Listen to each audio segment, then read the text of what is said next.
What's happening, friends? Welcome back to Dynamo DeFi. My name is Patrick, and on this channel I talk about cryptocurrency, decentralized finance, and economics.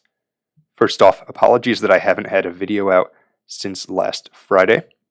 I came down with a case of what I think was food poisoning, not entirely sure, but this is truthfully the first day since Monday this week that I've actually been able to eat. So glad to have that done with, and now that I can eat again, I can also make videos again. So we'll be back to the normal schedule starting today. And of course, since it is Friday, I would normally do my yield farm video, but since I haven't had any content out since last Friday, I figured I would postpone that to tomorrow or Sunday just to get something else out. Also, it is New Year's Eve, so I really wanted to talk about some narratives that I'm looking at going into 2022. 2021, there were tons of opportunities to make good money in cryptocurrency. You had DeFi at the start of the year, you had Binance Smart Chain, you had NFTs, you had gaming, metaverse, you had layer 1 tokens. There were lots of different narratives, and all of them brought with them amazing opportunities to make money, especially if you could be early.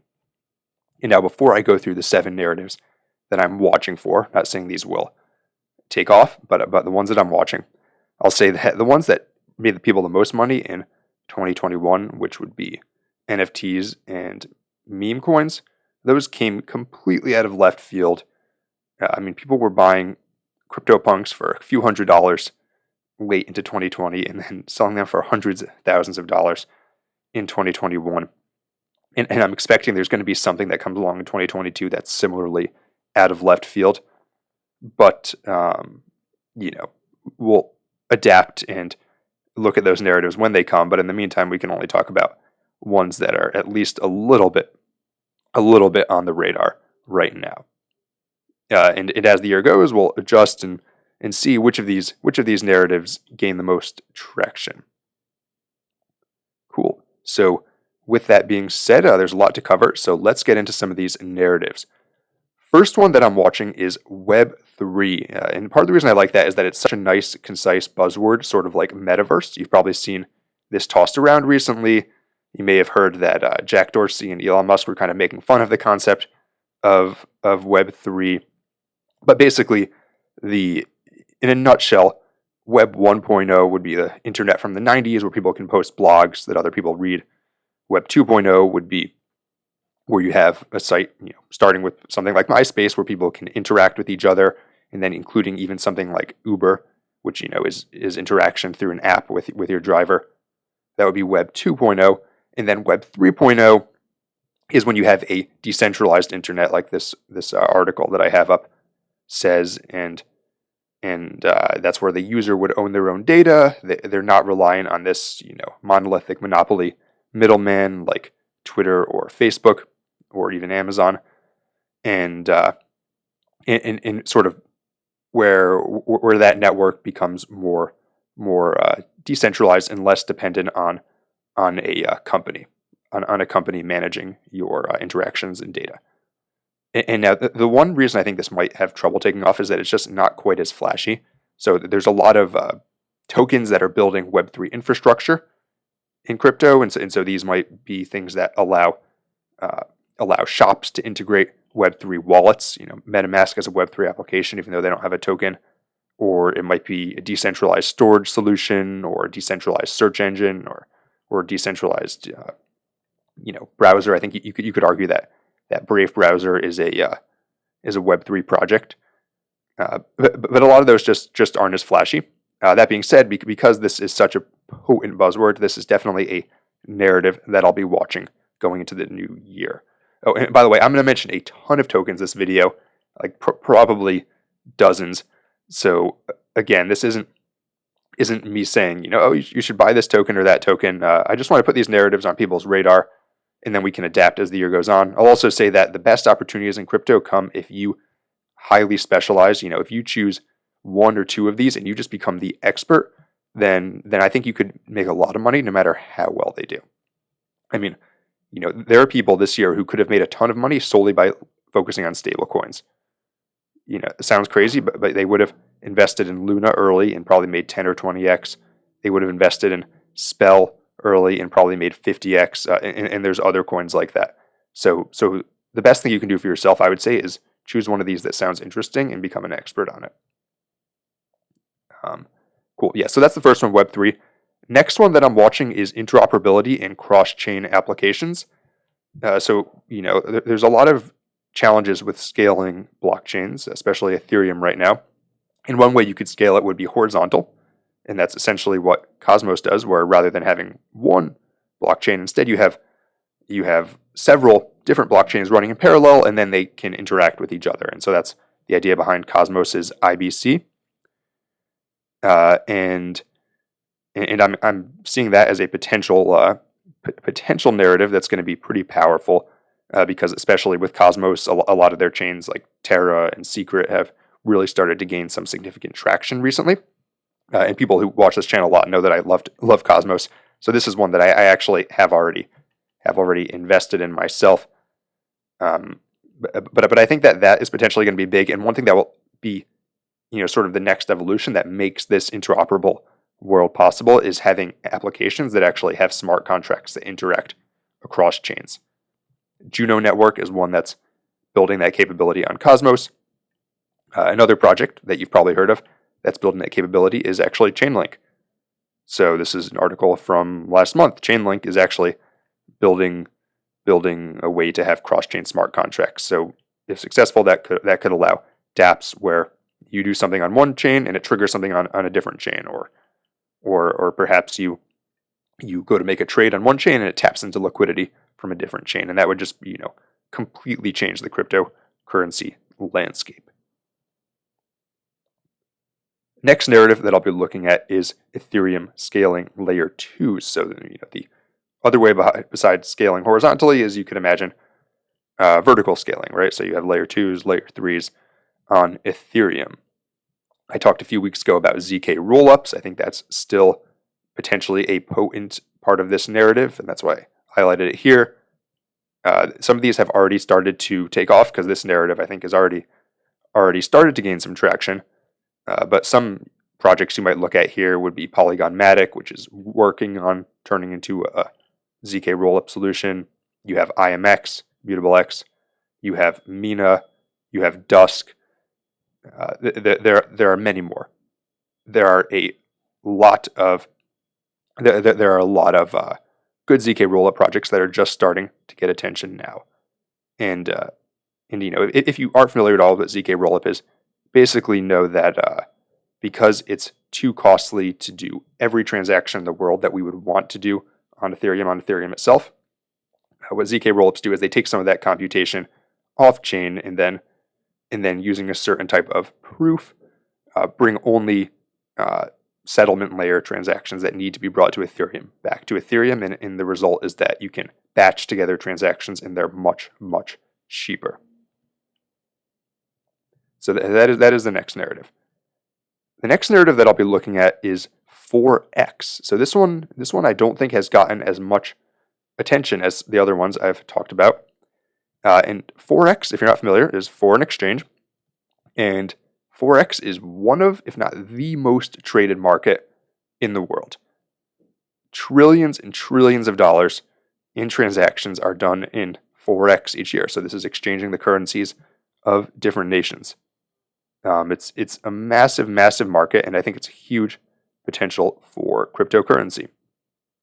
Just because it's a huge need. For example, if someone lives in the United States and they want to send money to a relative who lives in say Asia or Latin America, they have to convert dollars to the currency, and oftentimes there's a substantial fee for that. Or if someone's a trader and they want to, make money trading Forex, it's actually sometimes relatively difficult to become a Forex trader depending on the currencies that you want to trade. Or so I've heard from friends who trade Forex. I've never actually dabbled in it myself. But yeah, I think this is potentially going to be a important part of cryptocurrency and DeFi in the future. And there's a couple of projects that are working on it. First one I have here is Fixed Forex. Fixed Forex was built by Andre Cronje, or I should say is being built because it's still constantly being developed. Andre is sometimes known as the father of DeFi. He created Yearn. He's closely involved with Phantom as well. And yeah, Fixed Forex is already a product, and they don't technically have a token themselves, but they're closely affiliated with Keeper, KP3R, which is also built by Andre. So that's the closest thing you could get to investing in this project. I probably will need to do an entire video going through that relationship and exactly, how this works. But no, it's not technically their token, but it does benefit from Fixed Forex. So and you can basically stake it on here. So in a way it is. But not to confuse you, know that Fixed Forex is a great Forex project right now. Another one that's launching soon is Vertex Protocol. That is an Forex market on Terra. So if you like Terra, you may want to keep your eye out for Vertex Protocol. And once they come out, I'll definitely cover this entire project. That is the Forex narrative in a nutshell. Next one, and related, that I'm keeping my eye on, and this one I think is particularly exciting for DeFi, is the Stablecoin wars and their related battlefield, which are the Curve wars. So stablecoins are one of the most needed fundamentals in DeFi, and one of the ways that they compete is they, of course, want more liquidity. So they want whales to be able to hold and exchange their stablecoin. Curve is by far the largest stablecoin exchange. There are others like Saber on Solana, but Curve is by far the largest, has the most liquidity, the most volume. I believe it has the most TVL of any DeFi project last time I checked. I haven't checked in a bit. But yeah, so every stablecoin wants to have people providing liquidity on Curve. And the way that they do that is they compete to have Curve governance tokens, or people who support them to have Curve governance tokens, so that they can ask for more liquidity incentives for their stablecoin. So all the big players like Spell with MIM, Terra with UST, Frax, or what's it called? Frax with their Frax token. FXS is their governance token, Frax shares. But all the big ones, they're all competing to get more incentives for their stablecoin on Curve. And I think that there's a lot of ways as an investor that you can benefit from this. The first way is you might say, well, everyone wants their stablecoin to be promoted on Curve. They want to have CRV tokens. You might say, well, sell picks when there's a gold rush. So you could invest in CRV, and a lot of people in DeFi right now really like Curve token, and that's available on pretty much any exchange. It's even on Coinbase. The next thing that you might do is you might say, well, if all these different stablecoins are competing for the stablecoin market, probably that it's because the entire market is growing and is likely to be an important part of DeFi in the future. And in that case, a rising tide does sometimes lift all boats. So you might look at the coins that benefit from stablecoin creation. So that would be like Luna, which we talked about. That would be like Spell, which we talk about. That would be like FXS that I mentioned a second ago. There's smaller ones like Vader that just came out recently. So that would be another way that you could potentially benefit from this narrative. If you think stablecoins are going to be big, then invest in the major players in those stablecoin wars. That is stablecoins, and this is one that's maybe less exciting, but to me is actually quite exciting because I like DeFi. Next one, and this one's really cool narrative that I'm definitely keeping my eye on for 2022, and that is social tokens. So social tokens are an application of cryptocurrency that has not gotten nearly the attention as DeFi, NFTs, some of the other applications that we've seen take off this year. And social token is basically a token associated with a community or some sort of creator or celebrity or even a sports team, like the example you see on the screen right now. And why would someone want to have a token associated with one of those things? For example, imagine that a sports team gave one of their tokens to everyone who attended a game, right? So if you buy a ticket, attend the game, You get one of their tokens deposited in your wallet. Every game you go to, you get another token. Then imagine that they wanted to change the mascot for the team, right? Or change the team logo. They might allow everyone who has a token to vote on that change. Or they might give you special perks when you go to the games, right? Maybe they have a, I don't know, some sort of upgrade for your soda. Your soda gets upgraded to a jumbo size if you have enough tokens that you're staking, or who knows what. Maybe they have a special lounge for people who have enough. You can imagine a lot of different applications, right? I can say I live in the state of Pennsylvania. Football is huge here. People love our team, the Eagles, and if they had some sort of token that gave you special privileges at games or let you vote on things, people would go crazy for that, right? And that's basically the premise behind Chili's, by the way. They're partnered with a lot of European football teams. I'm talking, of course, about American football, since, as you can tell, I'm American. But yeah, so that's just a few of the applications of community tokens, and you can imagine that creators could do a lot of interesting things if they had a community token. And then the cool thing is also, if you're buying creator tokens, you might actually benefit from the creator getting bigger. So normally, if you listen to an artist when they're small, and then the artist goes from being, the niche indie artist you heard at your corner bar to a worldwide sensation, you don't actually benefit from that. It's cool. You can say, oh, I saw this person back when there were only 10 people in the audience, but you don't actually benefit. With a fan token, imagine you bought that person's fan token and then they blew up. That fan token might actually be worth a lot more. So it could almost be a way to invest in an artist or their community early on. So I think this is going to be potentially a narrative at some point, if not this year, then at some point in this decade. In a few different projects that are doing things like this. One is Chili's, of course. They're already partnered with several major sports teams, several NBA teams, I believe some NHL teams, lots of football clubs in Europe, European football. Chili's, definitely a project to watch. Another one is Rally. Rally was invested in by Coinbase, and it's a platform for creators and their communities to build their own independent digital communities.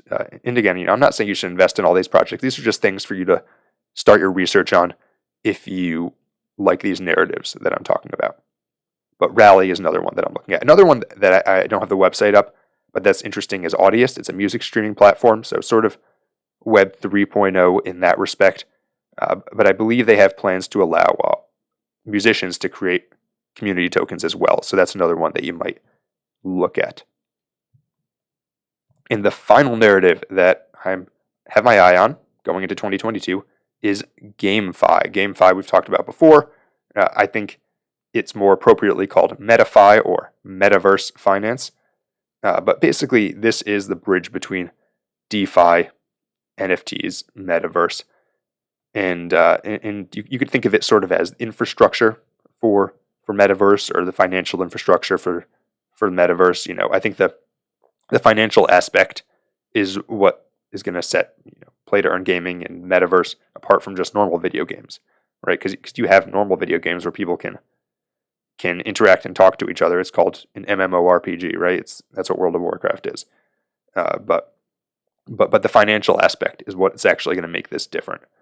And GameFi is the infrastructure of that. And a couple projects that I'm looking at for that. One is DeFi Kingdoms. DeFi Kingdoms has been really popular. It's right now essentially a combo of an NFT game, and yield farm and stuff, but really strong development team. They're constantly adding new features. It's seemingly captured the imagination of the crypto world. So this is one I'm watching to see what they do. And another one is Vulcan Forged. Vulcan Forged has a whole ecosystem. Like I said before, it really needs its own channel because it just has so much going on. The price of their token PYR is actually really low right now because they were hacked. But and by the way, that's not to say it's necessarily a good buy because it's still going down. I'm waiting for it to bottom out personally before I buy back in. But they have a ton of things going on. They have a DEX to swap gaming tokens. They have an NFT marketplace. They have several operational games already And they're doing a lot to build some infrastructure for gaming, especially with their Vulcan DEX. So I think that's another GameFi play, and there are many others as well. There's some launch pads as well. You could consider those GameFi. So yeah, those are the narratives that I'm looking at for 2022. We've got Web3, interoperability, Layer 2 solutions, Forex, Stablecoin wars, fan tokens, and GameFi. Really excited to see what the new year holds. Thank you to everyone who has been supporting and watching this channel in 2021. It's been an honor to spend the year with you and a privilege to help you on your DeFi journey. And I'm excited to see what we can accomplish in 2022. If you enjoyed this video, be sure to like, subscribe, and follow me on Twitter. Until next time, this is Dynamo DeFi.